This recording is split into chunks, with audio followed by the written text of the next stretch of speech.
How to add a review in Yelp. Hello everybody, welcome to today's tutorial. In this tutorial, I'll show you how you can add a review in Yelp, and here is how to go about it. The first thing to do is to log in into your Yelp account, just like I have done here. Now on my account, you can see that there is a search box at the top part of the screen.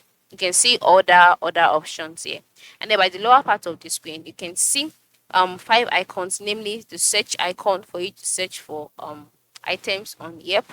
And then you can see projects, which is the next icon. You can see the me icon, you can see collections, and then you can see more. The more option is located by the bottom right corner of the screen. So all you need to do is to click on the more option.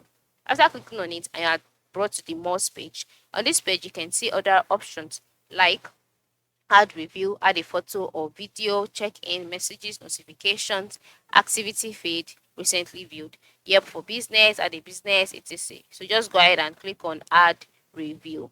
So then after clicking on add review, the next thing to do is to um type out the search for location, search for businesses, sorry. And then these businesses that you're searching for would be in relation to your location. Okay. So search for the business that you would like to leave a review for.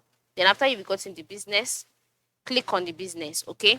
And after selecting the business, you would see the location, or you'll see a place where you can type your review. Ensure you type it in, click on it, and then send it. And then just like that, your review will be added. Okay? So this is how to go about it. This is how you can add a review on Yep. Thanks for watching and have a good day.